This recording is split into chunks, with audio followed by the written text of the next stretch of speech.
DJ Rock, halo-halo ang nararamdaman ko. Kinakabahan ako, natatakot ako, gusto kong tumakbo pero hawak niya ang kamay ko. Iba't ibang babae, iba't ibang conversations. Rocky's Secret Files. Your story they never knew existed. Tinuruan niya ako kung paano maging isang mahusay na kabit. Yung puso ko parang sinasaksak sa sobrang sakit. Rocky's Secret Files. Secret Files. With Titan Jello. Rocky's Secret Files. Rocky's Secret Files. Secret Files.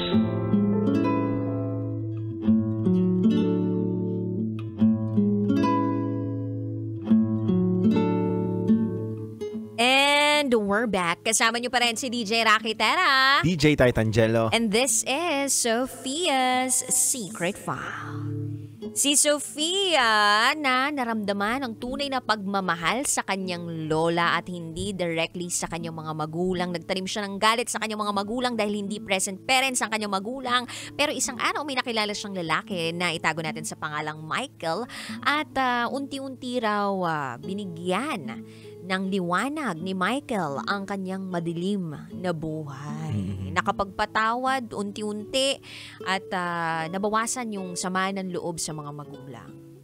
So ngayon, pakinggan na muna natin yung mga kabisyo nating nagbahagi ng kanilang mga thoughts, comments, suggestions, and violent reactions. Ito po ang sabi ni JV. Hi DJ Rocky and DJ Titan Jello. Ang masasabi ko lang sa ating secret file sender na si Sophia ay sana magtuloy-tuloy na ang kanyang pag-move on. At sana ay makita niya rin si Michael bilang siya at hindi reincarnation ng kanyang lola. Shoutout po sa Team Bulacan Overdrive, lalo na kay Yorme, Rodjun Gabatino, Jepon Ken Vertudazo, Jeden Sharaka, Alfred, and Albert Agustin. Salamat po. True naman yun. Ito naman ang sabi ng ating kabisyo na si Tambay Love. Gandang gabi po sa inyo, Ma'am Rakitera and Titan Jello. Ang ganda naman ng storya ngayong gabi. Paano ba naman kasi nakaka-relate ako dahil lola's boy ako. Bali, 1 taon na siyang wala. Nakakamiss nga eh. Para sa sender natin, mabuti at nakahanap ka ng magmamahal sa iyo. Baka siguro si Lola din yung naghanap ng papalit sa pagmamahal niya na nawala sa iyo na katulad ng pagmamahal ng lola mo. Basta lumaki sa lola, naniniwala akong mabait talaga. Nakabantay sa inyong dalawang lola mo kaya maging masaya kayo sa buhay na magkasama kayo. Yun lamang po, maulang gabi sa inyo. Salamat at ingat pauwi from Tambay Love. Uy, sangyakap na mahigpit, Tambay Love ha, sa pagkawala ng lola mo last year. Eto pa sabi ni DR. Siguro si Michael ang binigay ng Diyos para payuhan ka sa panahon na merong galit dyan sa puso mo. Dahil sa mga ginawa ng magulang mo. Yung tungkol pala sa reincarnation, ibig sabihin po nun ay muling pagkabuhay sa panibagong katawan. Yun lamang po, DJ Rocky and DJ Titan Jello. Take care, lalo na't super maulan dito dahil sa bagyong Nando na nakapasok na sa Pilipinas. Maulan ba? Maulan daw.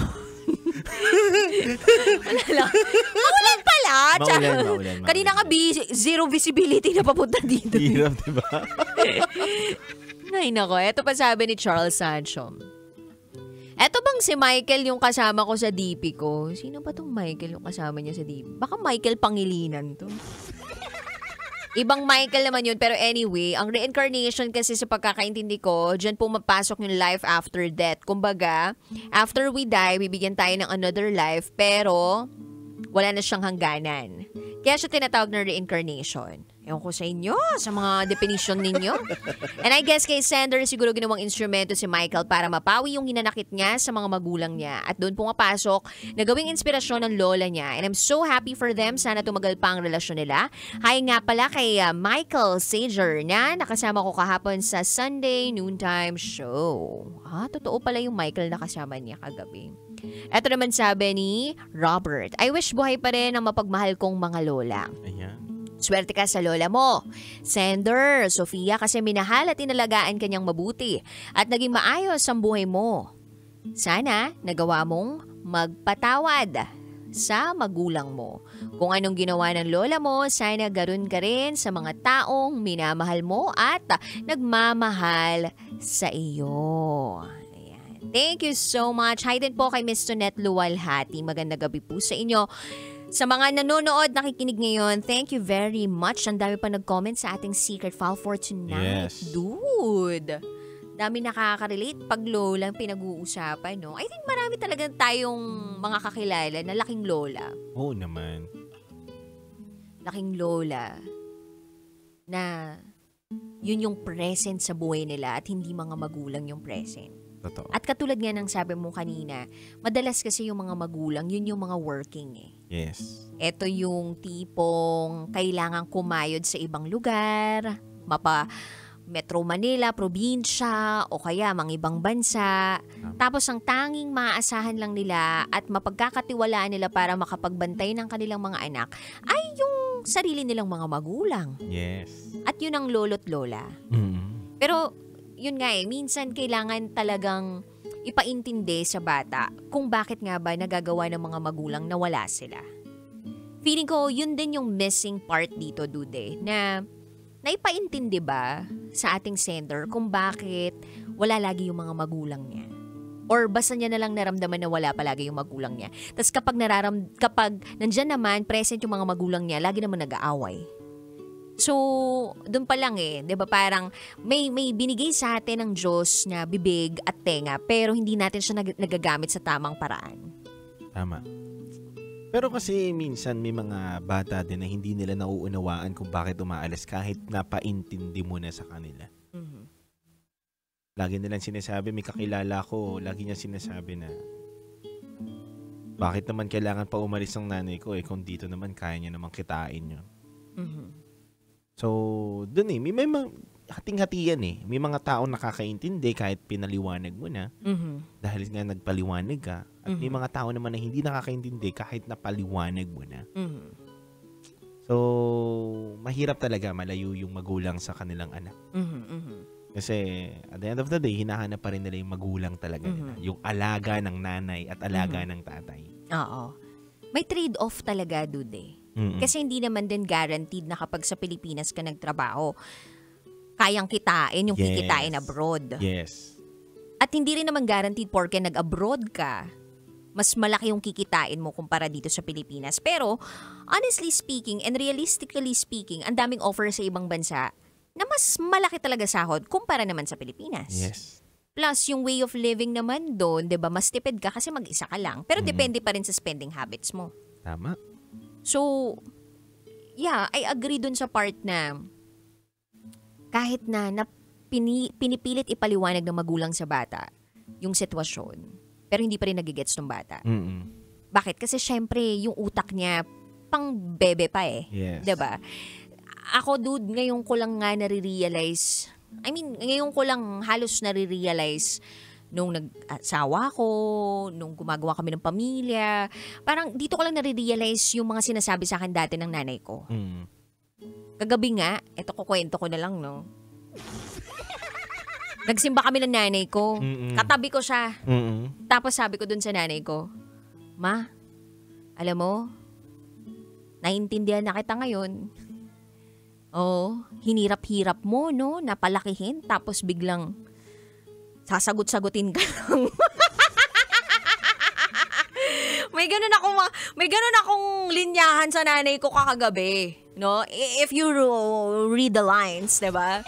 Pero doon ko na-realize na parang tsaka mo siya maiintindihan kapag naging katulad ka na rin nila in the future. So, nandun pa si sender natin sa state na parang, yun nga, bagets pa, nandun pa yung immaturity, hindi pa klaro sa kanya yung mga bagay-bagay. Pero, yun nga, the least that we can do really for our kids is to make them feel that they are wanted, that they are given attention, that they are loved in any way na kaya nating ibigay sa kanila.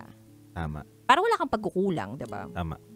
Mas mabuti na mag-move forward na wala kang pagkukulang kaysa dun sa alam mo nagkulang ka pero wala kang ginawa.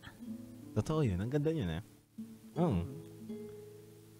Sa akin naman, para sa akin, sa mga magulang na nag-iibang bansa, Dalawa lang naman yan eh. Anong gusto mo? May kita ka pero malayo yung loob ng anak mo para sa'yo? O kaya hindi mo siya kasama? O yung sapat lang yung kita mo, sakto lang, makakabuhay ka ng araw-araw, pero kasama mo yung pamilya mo. Siguro kung hindi tayo manakawan, okay lang yung pangalawa. Hirap eh, no? Mahirap, dude. Kanya-kanya eh. Kumbaga, depende kung ano yung pangarap mo para sa pamilya mo. Tama. Depende rin kung meron ka mga tao mapagkakatiwalaan na mag-aalaga sa mga anak mo kahit pa sumama yung loob nila sa'yo. Tama. Kumbaga, may trade-off kasi. Kumbaga, ang distansya, ang presensya ko, kapalit ng pera, yun yung trade-off eh. Hindi ko kasama anak ko. Or meron ding trade-off na, simple lang pamumuhay natin. Pero hindi maginhawa masyado, hindi tayo comfortable. Pero busog kayo sa pagmamahal. Tama. Ano bang mas mahirap gamutin doon? I mean, ano bang mas madaling ayusin doon? Wala eh. Parehas eh. Parehas siyang matimbang. Parehas siyang mahirap kung titignan. Kasi aanuhin mo nga naman yung kasama mo yung pamilya mo. Pero gutom naman kayo. Asin lang yung pagkain. Kumukulo yung sikmura ninyo. Nasaan yung peace doon? 'Di ba? Nasaan yung kapayapaan doon? Na nakikita mo yung anak mo na nahihirapan. Yeah. Nakikita mo yung anak mo na hindi nakakapag-aral. Nakikita mo yung anak mo na kulang yung kinakain. Oo. Pero nasaan din ang kapayapaan kung ikaw naman nasa malayo na nabibigay mo ang lahat pero hindi mo nakikita yung anak mo. Hindi mo nakikita yung pwede niyang magawa at hindi ka na niya nakakaband. So, marami. Pero ano yun na natin para idagdag natin ngayon na yung pagiging present, 'di ba, sa buhay ng isang tao, pwede na siya kahit papaano abutin, pero almost lang kumbaga pwede na siyang i-connect, 'di ba, through the technology that we have right now. Kumbaga, hindi katulad dati na kapag kapag umalis ng bansa yung nanay, tatay, as in, puro letter lang, di ba? Tsaka balikbayan box yung makikita mo. Tapos yung tawag sa telepono, sobrang mahal pa o kaya sa cellphone. Pero ngayon, meron tayong Facebook, ang daming social media apps, di ba? Para makausap mo yung mga mahal mo sa buhay na nasa abroad. So, I think, medyo ngayon na bebridge yung yung parang absence ng mga magulang na nasa abroad or nasa malayong lugar na hindi present physically doon sa buhay nung mga anak nila eh. Para sa akin lang, habang nagkukwentuhan tayo, bigla lang pumasok sa isip ko na sino ba dapat talaga ang mag-adjust? Yung mga bata ba o yung magulang? Yan. Diba? Dapat bang dito na lang yung magulang kasi para yung presensya niya sa anak niya nandyan? O yung bata na ayusin niya yung sarili niya, pahalagahan niya yung effort na ginawa ng nanay niya na malayo yun at pagyamanin niya kung ano meron yung binibigay yung magulang niya. Diba? Sino ba dapat ang mag-adjust? Sino ba dapat ang magpahalaga? Sino ba may karapatang magalit? Diba? Yung nanay ba na nakikita niya yung anak niya na ba't hindi sumusunod to? Ba't ang layo ng loob sa akin? O yung bata na nagagalit sa magulang na ba't ka nag-abroad? Pwede mo naman kami samahan dito. Ang daming tanong eh. Yung sa bata, ang pinaka-valid na naramdaman. Feeling ko okay. Sa kanya, kasi wala siyang choice eh. Kung anong sabihin ng magulang, yun yung mangyayari. So parang kung anong desisyon ng magulang, yun yung epekto dun sa bata. So kung ano mang maramdaman ng bata, yun ang pinaka-valid na feelings. 'Di ba? Na dapat i-consider once everything is okay or parang medyo nakasettle na or parang pag nag-blow up na yung buong sitwasyon. Sa pakiramdam ko lang Oo. Sa akin naman para sa akin, yung sa magulang. What do you mean? Kasi wala namang magulang na gustong lumayo sa anak nila eh. Yung pinag-usapan natin is validity ng feelings. Yes. So valid yung sa magulang kung sakaling magalit sila sa anak nila. Kasi hindi pinapahalagahan at ba't lumalayo yung loob nila. Yun naman talaga yung ginawa nilang effort para maayos nila yung magulang. Depende. Baka naman nag-ibang bansa lang yung magulang para maghanap ng AFAM. Di ba? Di malabo. Di ba? Di malabo. Hanap lang akong AFAM. Gusto ko ng new life. Di ba? AFAM. Sagot sa kahirapan. Oo, yan. May ganun. Talagang valid yung galit ng anak. Oo. 'Di ba? Pero kung yung magulang naman, 'di ba, ang thinking niya is magtatrabaho ko sa ibang bansa para maayos ko yung buhay ng pamilya ko Tapos nagalit siya dahil nga hindi inaayos ang anak niya, tapos lumalayo pa yung loob. Ano ka ba? So, tingin ko valid naman siguro yun. Depende lang. Pero kung naghanap ka lang ng boyfriend mo dyan sa ibang bansa. Hindi na valid yun. Pero basta dapat ang iisipin talaga ng magulang is yung welfare ng bata. Yes, dapat. Kumbaga parang dude yung sa sinabi mo, okay, valid yung feelings sa mga magulang kapag ganito yung ganito. Basta ako, ang iniisip ko dito is that valid yung feelings din ng mga bata. Kasi again, wala silang choice. And choice ng mga magulang na magkaroon ng bata sa mundong ito. So kung kumbaga parang, pinanganak kayo diba? Ginawa nyo to So dapat tanda kayo, responsable kayo. Yes. Diba? Bigyan nyo lahat ng needs nitong taong to, especially the emotional needs, diba? Na hindi naman mapapantay ng kahit anong kaparahan dyan sa mundong to. So, kumbaga, parehas may trade-off talaga. So, choose wisely. Yes. Yan. Choose wisely. Kahit sa mga iboboto po ninyong nasa gobyerno. Okay? Anyway, Kabisyo, maraming salamat sa inyong pagtutok sa amin. Tuloy-tuloy pa rin tayo ng kwentuhan mamaya para sa programang Top Secrets. Kasama pa rin si DJ Rakitera. DJ Titangelo. At kayo'y nakatutok sa 90.7 Love Radio. Kailangan pa bang i-memorize yan? Basic. This is Sophia's Secret File.